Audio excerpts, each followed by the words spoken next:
Una pareja de oro de California que vive a lo grande. Mirándose siempre el uno al otro con amor en los ojos. Un crimen brutal que desconcertó a todos. Esta no es de las comunidades en las que suelen producirse muchos crímenes violentos. ¿Fue una trampa o una conspiración de codicia?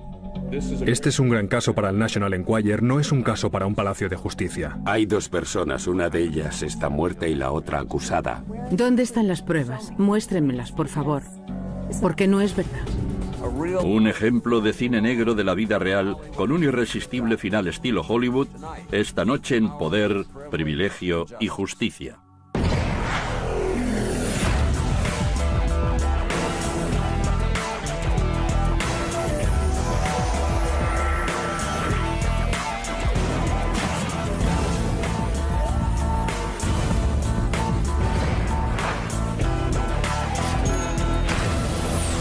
Crímenes imperfectos, ricos y famosos, misterio en las montañas.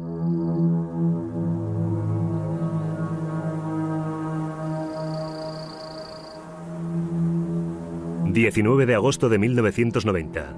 La oficina del sheriff del condado de Tulare recibe una llamada urgente. Han disparado a 2 personas en el dormitorio de un selecto refugio en Camp Nelson, California... ...en pleno bosque nacional de secuoyas. Se me dio el nombre de Rudy Manuel como víctima de disparos. También había una mujer, identificada como Bonnie Hood, que supuestamente había fallecido. Los investigadores del sheriff son enviados de inmediato al refugio. Nos dirigimos hacia la casa. Había personal de emergencia todavía allí. El ayudante del sheriff residente local estaba aún allí, y después me reuní con inspectores de nuestra unidad.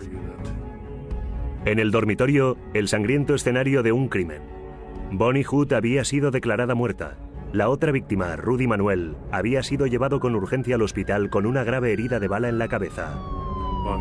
Bonnie Hood yacía aún sobre la cama. Al parecer había sufrido heridas de bala. También había sangre adicional sobre un lado de la cama y en la zona del suelo a la que fue a parar el superviviente. Los investigadores se enteran de que Rudy Manuel es el vigilante del refugio. Bonnie Hood, una mujer acomodada de Newport Beach, es la propietaria del histórico y popular centro turístico. Fuera del refugio, los inspectores encuentran su primera pista. Había un rastro de pisadas que se localizó en el exterior de la residencia de Bonnie Hood, donde tuvo lugar el tiroteo. Los investigadores peinan la propiedad en busca de un posible móvil. Primero comprobamos, ¿había sido un robo que se había torcido? ¿Había sido un robo interrumpido? ¿O él estaba ya dentro de la casa cuando llegaron esas personas? Pero el escenario no sustenta esa teoría. Al revisar la casa detenidamente, vimos que había objetos que normalmente se habrían llevado y no lo habían hecho. Estaban aún allí. De modo que nos pareció que alguien entró allí para disparar y marcharse. En la tranquila población de Camp Nelson, repentinamente hubo un misterioso asesinato que resolver. Los inspectores estaban seguros de que tenían entre manos algo más importante que un simple robo. Alguien quiso ver a Bonnie Hood muerta. Los inspectores empezaron a interrogar a los empleados del refugio y a los habitantes del pueblo. Empezamos a obtener diversas respuestas acerca de un individuo que había estado arriba, en el pueblo, en Camp Nelson. Alguien que no era de la zona. Y las descripciones eran todas similares. Básicamente el mismo peso y el mismo color de pelo. Le describieron como un hombre de mediana edad, con el pelo rojizo y una bandana. Enseguida la gente recuerda que había habido aquí un extraño que había subido el fin de semana anterior y que después había vuelto a subir, y por eso ese extraño despertó una gran curiosidad. Algunas personas sacaron el tema de que habían mantenido una conversación con ese individuo. Y algunos de los datos eran que comentó que había nacido en Montana. Sin embargo, recientemente se había trasladado a la zona de Fontana, en California. Horas antes del asesinato, el misterioso hombre fue visto bebiendo en el bar del refugio. Aquí suelen venir extraños. Y no fue desagradable ni nada parecido. Ni se pasó de la raya en ningún sentido. Solo estuvo bebiendo cerveza. Estaba solo, cosa que tampoco es tan fuera de lo común, así que nada me llamó la atención. Al buscar huellas dactilares como prueba, los inspectores reúnen botellas de cerveza de la noche anterior. Había muchas botellas, no obstante nos las llevamos todas y las enviamos al laboratorio del Departamento de Justicia. Mientras Rudy Manuel se aferra a la vida en el hospital, los investigadores pronto conocen que ambas víctimas tenían su cuota de enemigos. Rudy, miembro de la tribu india del río Tuli, tenía un buen historial de conflictos. Su nombre no era nuevo para mí, ni para los cuerpos de seguridad. Su nombre había aparecido numerosas veces en el pasado como sospechoso de robos en toda la reserva. En la reserva y fuera de ella. En el breve tiempo que llevaba como dueña del refugio, Bonnie Hood había chocado a menudo con los intereses económicos locales.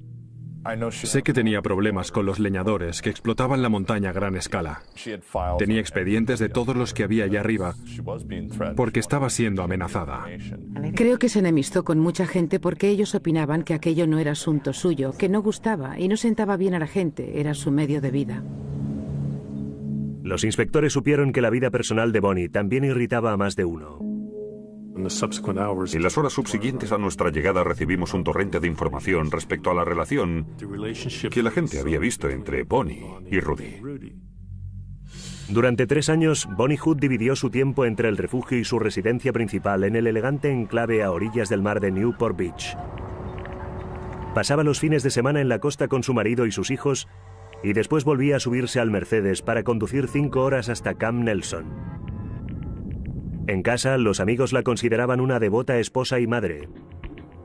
Pero arriba en el norte, los rumores se desataban.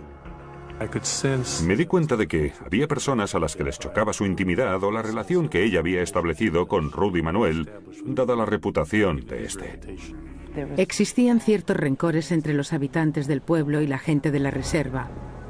Y eso hizo que la gente señalara más con el dedo, susurrara y cotilleara. Con tantos enemigos, pero ningún móvil claro, los investigadores están desconcertados. La resolución del caso puede depender del único testigo ocular, Rudy Manuel, que continúa en estado crítico. No sabían quién había sido la víctima señalada y quién no. Fue un caso de alta repercusión. Fue un suceso importante para la población. Esta no es de las comunidades en las que suelen producirse muchos crímenes violentos. Querían saber quién lo había hecho. Un asesinato premeditado en medio de toda aquella naturaleza y serenidad. ¡Qué irónico! Antes de resolverse, esta historia tendría más giros y vueltas que la tortuosa carretera de montaña que conduce a Camp Nelson. La noticia del asesinato de Bonnie Hood conmociona a toda la comunidad de la población de montaña de Camp Nelson. En su casa de Newport Beach, la familia está destrozada. Recibimos una llamada telefónica aquella mañana. 2 minutos después entró mi padre. Hasta entonces nunca había visto llorar a mi padre. Tuve la pesadilla de que le habían disparado y que estaba muerta. Recuerdo que me desperté de esa pesadilla y oí a mi padre y a mi hermana llorar. Todos se preguntan quién pudo haber traído semejante terror a la pequeña y tranquila población y por qué. Había un buen número de teorías. Podía haber sido un trapicheo de drogas o un robo, y hay otras posibilidades que explicarían lo que sucedió en esa habitación. Durante las primeras 24 horas no supimos lo que había pasado. Fue la primera vez en 35 años que cerraba la casa. Ese lugar que considerábamos un oasis había sido violado. De repente se producía esa enorme brecha en el medio. Nadie sabía qué pensar de aquello. Nadie sabía cuál era la historia y, por supuesto, todos tenían una teoría. Entonces, los inspectores tuvieron un tremendo golpe de suerte. Rudy Manuel se recupera milagrosamente, a pesar de tener una bala alojada en el cerebro. Lo recuerda todo acerca del ataque y relata a los inspectores que él y Bonnie habían cerrado el refugio alrededor de las 3 de la madrugada. Poco después, un intruso armado irrumpió en la habitación por la puerta. Bonnie dijo, ¿quién es usted? ¿Sabe qué quiere? Y él dice, te conozco, zorra. Y Rudy fue hacia él. Y él le disparó primero a Rudy, que recibió un disparo en medio de la frente. El tirador después disparó a Bonnie una sola vez en la sien y desapareció. No puedo imaginar qué pensaría la gente de Newport Beach al enterarse de que Bonnie fue hallada en su dormitorio con el vigilante. Fue un impactante final para la chica de oro del condado de Orange. Cuando entraba en una habitación, la iluminaba. Recuerdo que en el funeral de mi madre, el hombre que habló dijo que describir a Bonnie Hood era como describir un arco iris a una persona ciega. Según la familia y los amigos, la bella Bonnie había sido siempre el centro de atención. En la Universidad Estatal de San José, su magnética personalidad atrajo a un compañero de primer curso llamado James Newman Hood. Hijo de un alto ejecutivo de General Electric, el joven Hood era tan ambicioso en la vida como lo era con las mujeres. Pero Bonnie era distinta. Y cuando el nadador estrella de la hermandad Tau Omega se juntó con la joven y guapa hermana de Delta Gamma, saltaron chispas. Estaban claramente enamorados, y para todos los que les conocíamos era evidente que mantenían una relación que iba a continuar. Después de la universidad, la pareja tuvo un punto de partida aventurero. Jim aceptó un empleo civil en Vietnam y Bonnie trabajaba como azafata en vuelos militares. Antes de uno de sus vuelos, mi madre se vacunó contra el tifus y tuvo una reacción alérgica a la inyección. Quedó paralizada del cuello para abajo. Mi padre voló hasta aquí desde Vancouver y le dijo: Bonnie, cuando puedas caminar 10 metros me casaré contigo, pero tienes que caminar 10 metros.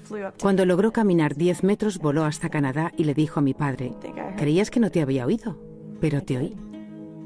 A finales de los 60, la pareja se casó y creó una familia en la exclusiva comunidad de Newport Beach, junto al mar.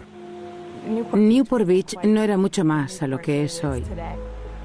Preparábamos un picnic y nos íbamos a la playa de Big Corona y encendíamos una hoguera e íbamos en barca. En los años 80, los Hood invirtieron en el frenesí inmobiliario del condado de Orange y pronto la familia empezó a volar alto. Bonnie tuvo un éxito inmediato con el marketing, mientras que Jim desarrolló complejos comerciales que rápidamente le hicieron millonario. Es un vendedor fantástico, tiene una tremenda personalidad y no había ninguna razón para que no triunfara. Ella siempre fue emprendedora. Y era igual que Jim. Creo que eso fue lo que hizo de ellos una gran pareja. Juntos tenían una extraordinaria sinergia. Las cosas estaban despegando. Había una relajada atmósfera de prosperidad en el aire y creo que existía una sensación de camaradería y una impresión de estar casi en una época dorada. El clima era estupendo, los barcos, la bahía, las colinas, las grandes casas. Es una existencia embriagadora. Pero con el tiempo, Bonnie llegó a cansarse del elegante tren de vida de Newport Beach. Abajo en Newport, ella no era feliz, porque la gente es un poco falsa. Están pendientes de sus acciones y de ir de casa en casa, y mi madre no quería eso. Quería la paz y la tranquilidad de Camp Nelson. La montaña siempre había ocupado un lugar especial en el corazón de Bonnie. Cuando era pequeña, su padre llevaba a la familia en verano de vacaciones a Camp Nelson. Mi madre creció acampando allí y decidió compartir esa alegría con nosotros llevándonos allí de camping cuando éramos pequeños. Cuando Bonnie supo que el refugio estaba en venta, no dudó ante la oportunidad de adoptar una nueva profesión y una nueva forma de vida. Empezó casi como una broma. Sí, compraremos Camp Nelson. Después, mis padres hablaron y resultó ser algo posible para ellos y tomaron la decisión. En 1987, Bonnie y Jim pasaron a ser los nuevos propietarios del refugio de Camp Nelson, un histórico complejo de piedra y madera que incluía un hotel de 10 habitaciones, un bar y un restaurante, rodeados por 16 hectáreas de exuberante pasto para los caballos y un espectacular paisaje. Bonnie tenía grandes planes para el rústico complejo. Gastó mucho dinero arreglando las habitaciones y gastó mucho dinero restaurando el refugio. Supongo que lo más importante fue que volvió a darle vida. Ella fue la que volvió a poner a Camp Nelson en el mapa. Mi madre siempre había soñado con tener un rancho y mi padre siempre quiso ayudarla a hacer realidad ese sueño. Un sitio en el que pudiera tener sus caballos y grandes espacios abiertos. Y el refugio fue la clave para ello. Fue definitivamente un esfuerzo familiar. Compramos un tractor. Mi madre conducía literalmente un camión refrigerador. Mi padre ayudó a reparar el tejado y todos echamos una mano. En lugar de trasladar a la familia, los Hood decidieron probar algo nuevo. Un matrimonio de lanzadera. Los fines de semana ella viajaría del refugio a Newport Beach y viceversa. Y durante la semana ayudaría a los niños con los deberes vía teléfono y fax.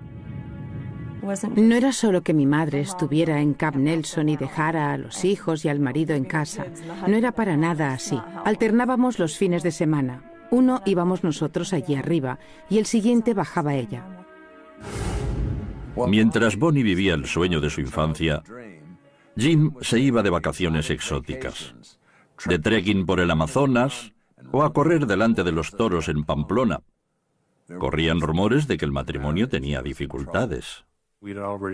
Nos enteramos de que las relaciones entre Bonnie y su marido Jim eran muy tensas. Se habían gastado mucho dinero en el refugio. Recuerdo que Jim tenía dificultades económicas con unas inversiones comerciales que tenía. El negocio inmobiliario en el sur de California se volvió inestable y ya no iba al alza. Los investigadores dedujeron que con los reveses en los negocios de Jim, el proyecto soñado de Bonnie se convirtió en una fuente de tensiones. Camp Nelson era un pozo sin fondo. Habían pagado $750,000 por él y la restauración estaba costando mucho más. Todo era una sangría de dinero y no había nada que lo compensara. Parecía que la época dorada de los Hood había llegado a su fin. Igual al parecer que su imperecedera devoción. Creo que cuanto más estaba ella allí arriba, menos sentía que tenía cosas en común con él, y mayor era su firmeza con respecto a lo que hacía, y cuanto más tiempo pasaba él separado de ella, más deseaba dedicarse a lo suyo.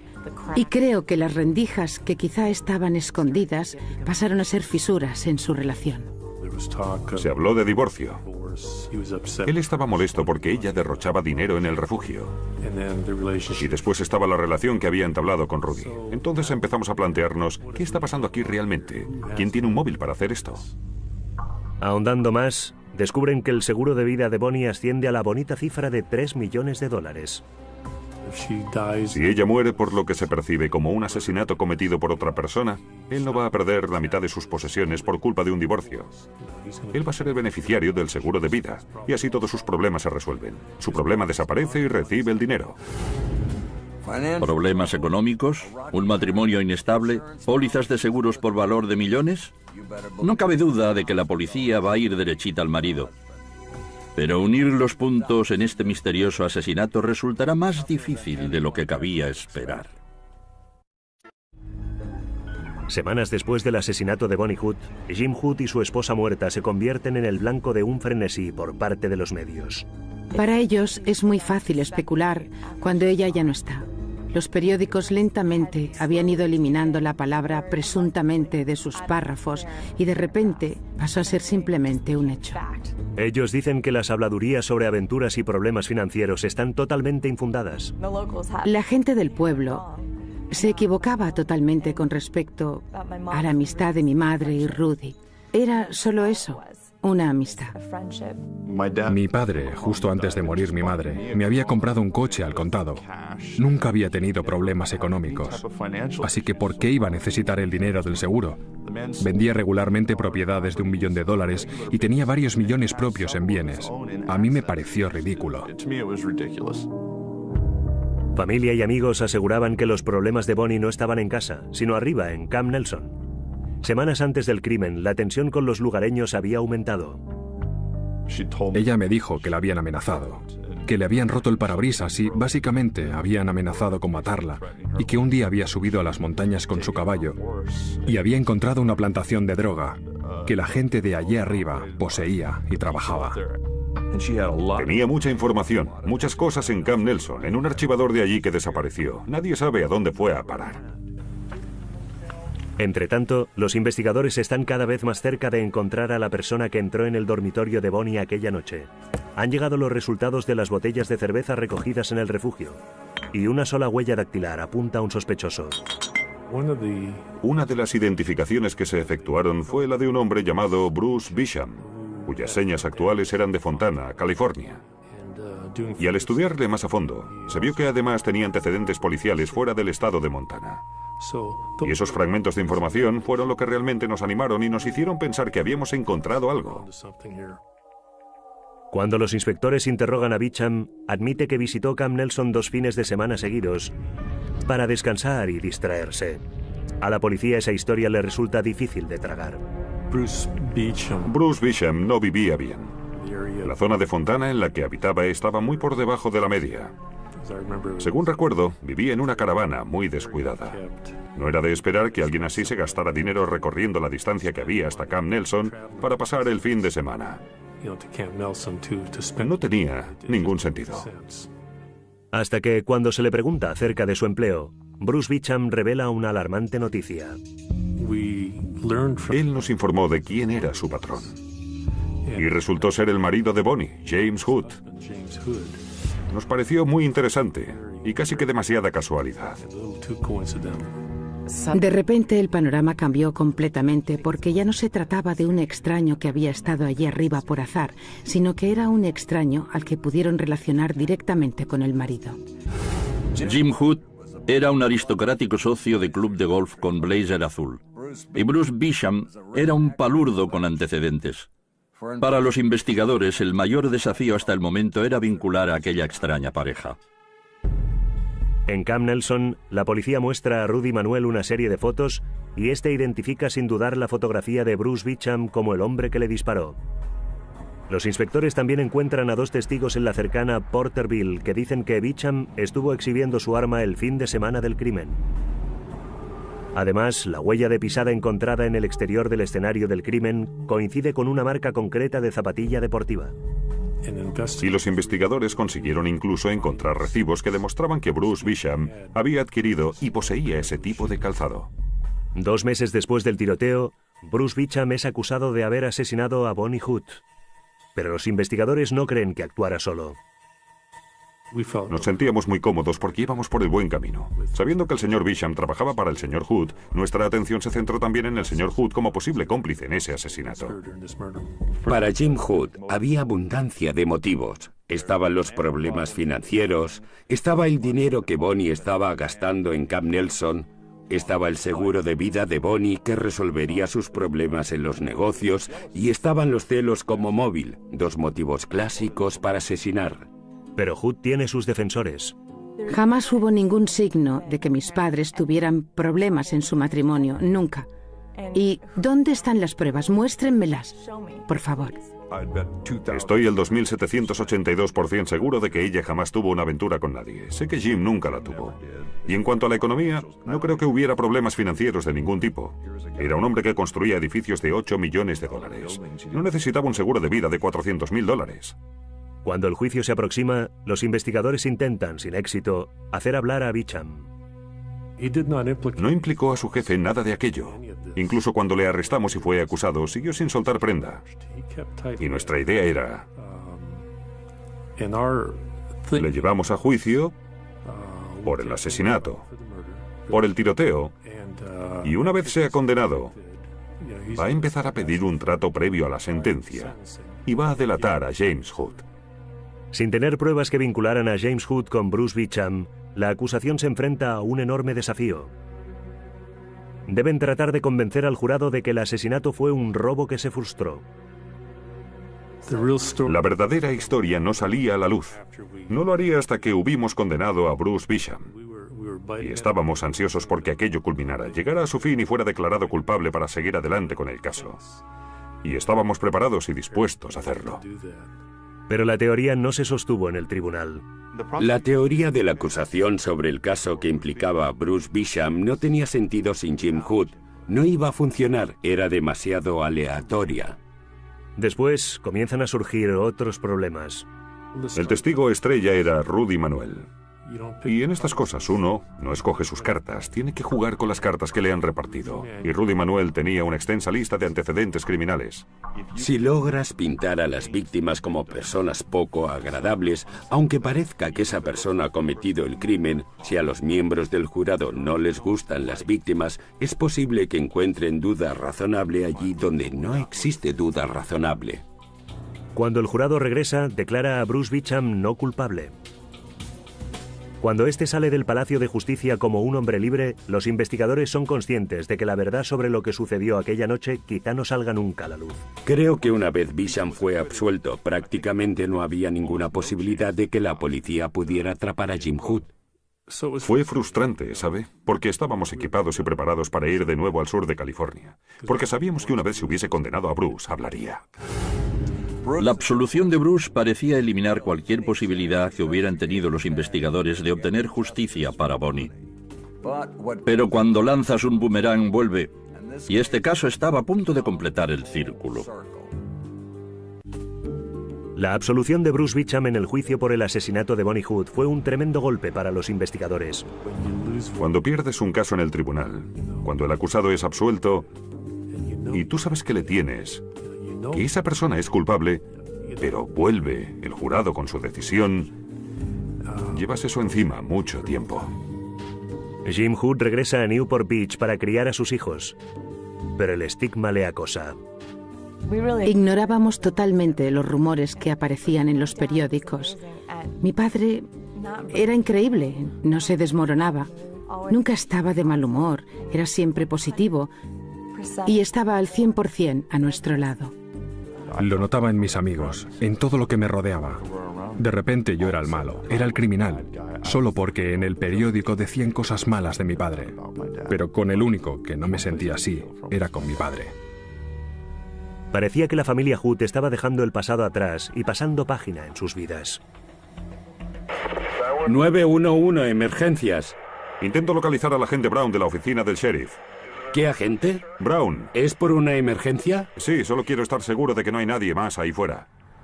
Pocos meses después del juicio por el asesinato de Bonnie, la oficina del sheriff del condado de San Bernardino recibe una llamada urgente desde el complejo comercial de Mission Plaza, situado en Fontana, el despacho de James Hood. ¿Cuál es la emergencia? ¿Perdón? Ha intentado matarme y le he disparado. En el suelo, muerto, con el cuerpo acribillado a balazos y un arma en la mano, está Bruce Beecham. Está en el suelo inconsciente. No se mueve. ¿Está qué? No se mueve, le he disparado. ¿Le ha disparado? Sí. Yo estaba sentado en la sala de redacción del Orange Country Register y veo a mi editor Mike Lendevich que viene hacia mí y me dice: no te vas a creer lo que ha pasado. Yo le digo: ¿qué ha pasado? Y responde: hay un asesinato en Fontana. Y yo pregunto: ¿quién es la víctima? Y me dice: pues Bruce Beecham.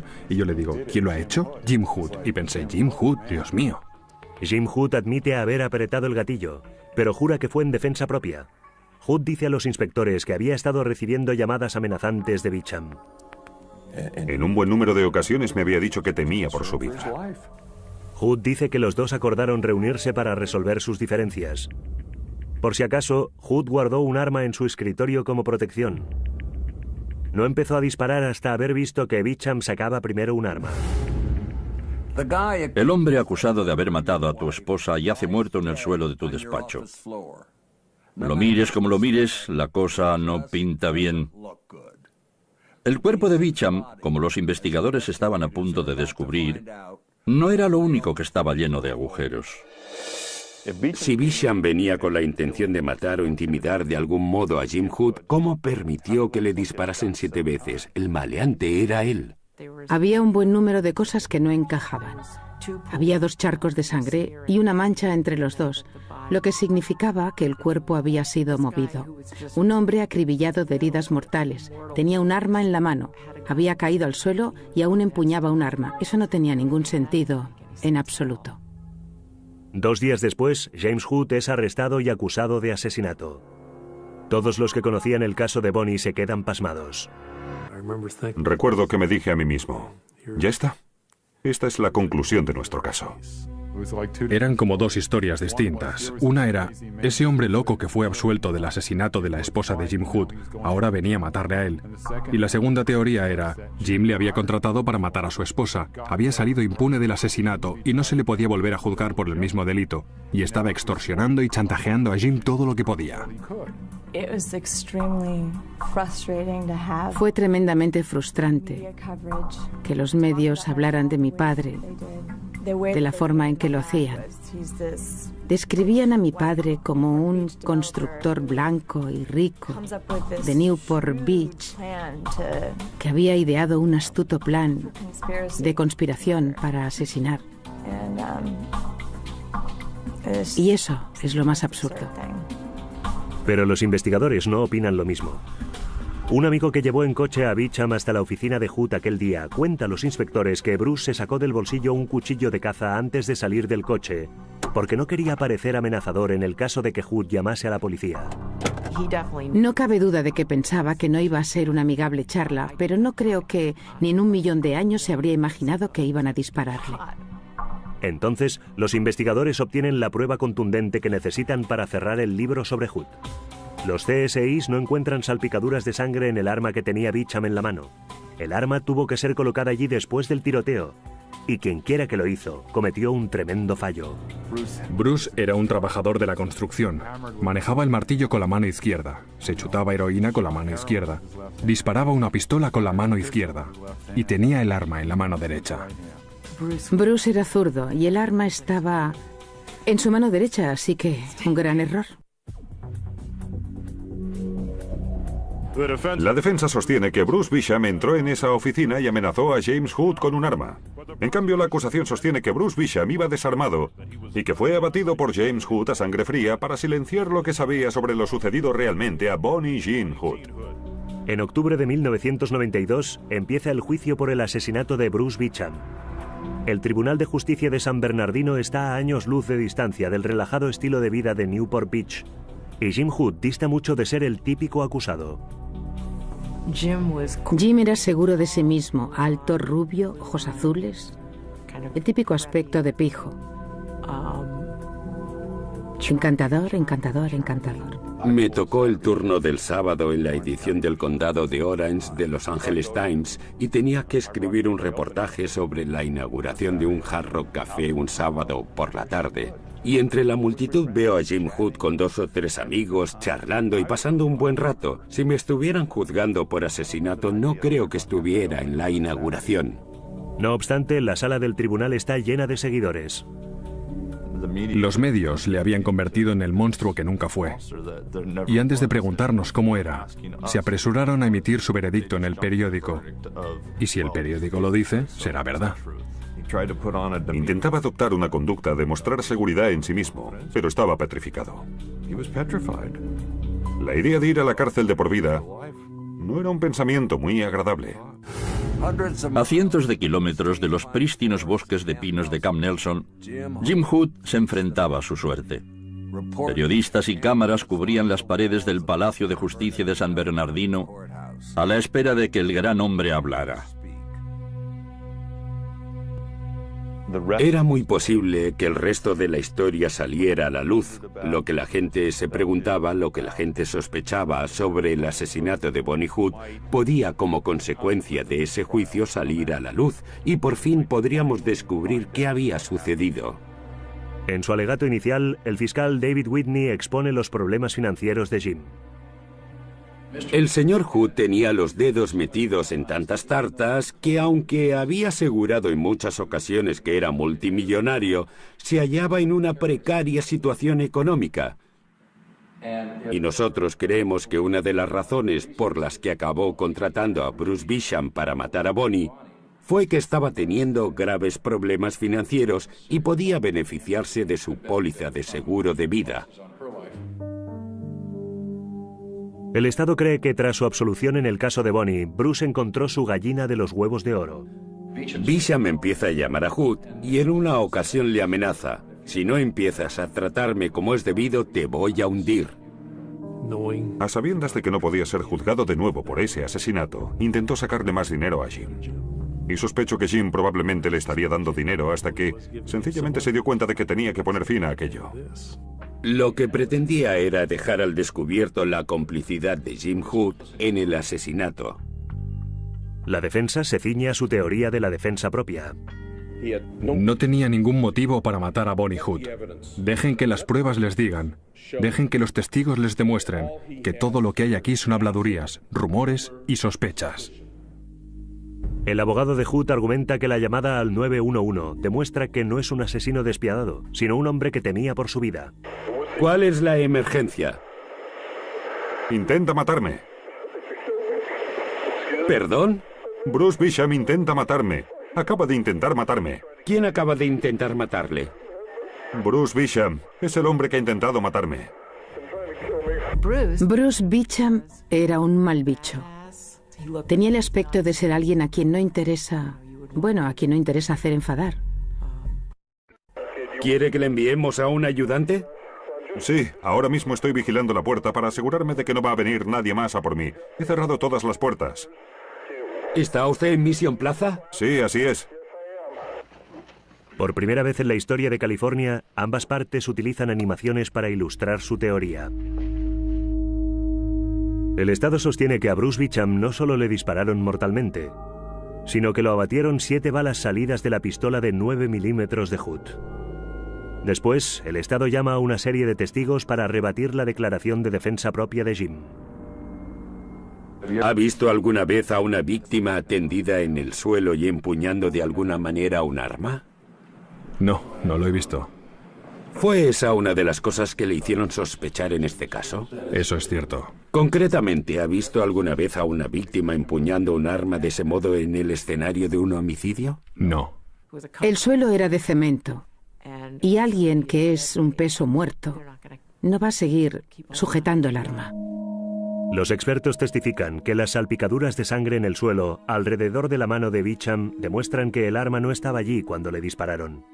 Lo que cabría esperar es que la sangre hubiera estado sobre el arma o la mano, porque había manchas de sangre alrededor, pero no había manchas de sangre en el arma. Tuvo que haber sido colocada allí posteriormente. Las pruebas forenses son todo un éxito, pero la cuestión del móvil sigue pendiente.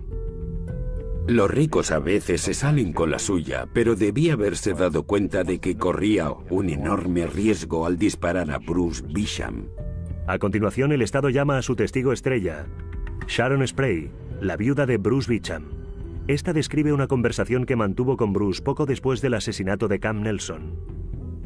Yo estaba limpiando nuestro dormitorio y teníamos una cama de agua grande, una cama de agua gigantesca.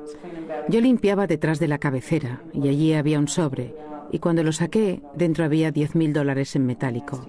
Cuando le pregunté de dónde había salido, en aquel momento no quiso contestarme, y le pregunté si tenía algo que ver con Bonnie Hood, y me dijo que sí. Le pregunté si lo había hecho él, si la había matado, y me dijo que sí. El Estado mantiene que el dinero es solo una parte de los $50,000 de los honorarios que Hood le pagó, pero Beecham se volvió codicioso. Y se dice, esto no puedo contárselo a nadie, esto no puedo contárselo a nadie, pero, ¿sabes? Jim me ha dado este dinero y con esto puedo conseguir más. Spray relata al jurado cómo la última petición de dinero de Bruce acabó con el encuentro fatal en Fontana. Creo que Bruce le había pedido que le hiciera una transferencia de dinero y Bruce me contó que Hood le había dicho que no, que tenía que volver allí y lo zanjarían. El testimonio de la esposa fue irrecusable, pero el envoltorio era un desastre. Aquella Sharon Spray era una buena pieza. Adicta a la heroína, expresidiaria, abuela a los 35 años. La defensa no tardó mucho en merendarse a la testigo estrella de la acusación. Sharon Spray era una vaquera yonki dura de pelar. No sé de qué otra forma describirla. Llevaba tatuajes, consumía droga desde hacía tiempo, cometía pequeños delitos. No resultaba una testigo muy convincente sobre el estrado. Y la cuestión era en qué escenario querías creer. Entonces la defensa cambia las tornas. Sharon no logra dar cuenta de cómo se gastó el dinero o de por qué la pareja tenía dificultades para pagar las facturas. Es todo de oídas. Quien se lo dijo está muerto. Quizá tuviera $10,000 de trapichear con metadona. Si ella vio el dinero, cosa inverificable, él pudo haberle mentido con respecto al origen de ese dinero. Lo que intentaban decir era que Hood había pagado a Beecham para que matara a su mujer. Pero no existe evidencia de que efectuara reintegros. No hay evidencia de que Beecham depositara dinero en una cuenta bancaria. ¿Dónde estaba el dinero? Por fin le toca batear a Hood. Jim tenía mucho que explicar. Tenía que convencer al jurado de que, de hecho, disparó en defensa propia. Sus ojos me miraban como si fuera a acabar conmigo. Tenía un miedo mortal. Creí que iba a matarme. Dice que siguió disparando porque el brazo de Beecham aún se movía. Hood dice que cuando se detuvo, él no movió el cuerpo ni el arma. La gente no entiende. Cuando alguien te está disparando, tú aprietas el gatillo hasta que aquello se para. ¿Hizo usted algo con el arma que tenía el señor Beecham en la mano derecha? No. ¿Hizo algo con el cuerpo del señor Beecham, aparte posiblemente de tocarle el brazo cuando estaba en el suelo? No lo hice. El jurado había oído de todo: conspiración, codicia y asesinato. ¿Pero era suficiente para condenar a Jim Hood? Jim tenía el típico aspecto de persona muy pudiente de Newport, pero era el jurado el que tenía que decidir quién era el que estaba diciendo la verdad. Tras 20 días de deliberaciones, el jurado regresa. Han llegado a un punto muerto, con un miembro que no acaba de decidirse. El juez declara el juicio nulo. De momento, Jim Hood es un hombre libre. Uno no puede evitar preguntarse qué le pasaría por la mente a ese indeciso. ¿Quién creía que era Henry Fonda en 12 hombres sin piedad? Jim Hood había aflojado la soga, pero el acto final de este drama californiano aún tenía que representarse. La oficina del fiscal del distrito de San Bernardino decide juzgar a Jim Hood por segunda vez.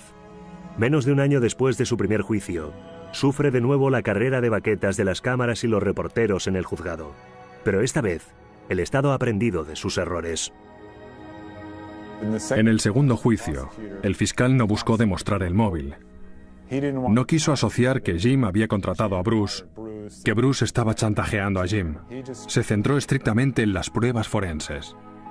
Pero cuando la versión que hace Hood de la historia cambia en su testimonio, el fiscal lleva a cabo una jugada audaz. Llama a testificar a los miembros del jurado del primer juicio. Empleó a los miembros del jurado como testigos para demostrar que Jim había mentido. Y creo que fue entonces cuando se podía oír el clavo cerrando el ataúd. La estrategia es un éxito. Esta vez el jurado regresa confiando en su veredicto: culpable. Esa fue la única vez en que parecía que le hubiera atropellado un camión. Realmente creo que pensaba que no iba a ser declarado culpable. Creo que se quedó absolutamente estupefacto y lo primero que dijo fue: no puedo. Tengo el coche en un aparcamiento por horas. No sé, pasó a un nivel distinto de negación. Los investigadores del caso de Bonnie por fin sintieron que se había hecho justicia. Aquello nos exoneró, de verdad que sí. En mi mente no albergó ninguna duda de que Bruce Beecham, fue la persona responsable de la muerte de Bonnie y de disparar a Rudy, y de que posteriormente James Hood fue quien le mató a él. Por lo tanto, el caso está cerrado. Pero para la familia y los amigos de Jim, el veredicto fue una parodia. Jim Hood lo perdió todo. Y se trataba de un hombre que pocas semanas antes del final del juicio había salido a navegar en el puerto de Newport. Era un blanco fácil porque era un hombre rico, con éxito, guapo y encantador de Newport Beach, que lo tenía todo a su favor. Creo que los fiscales lo consideraron su pez gordo, su hoguera de las vanidades. Que alguien como Bruce Beecham, un hombre con múltiples condenas, que entraba y salía de la cárcel, obtuviera el beneficio de la duda, y alguien como mi padre, que no tenía en absoluto antecedentes penales, que era un padre increíble, un marido increíble y una gran persona para la comunidad.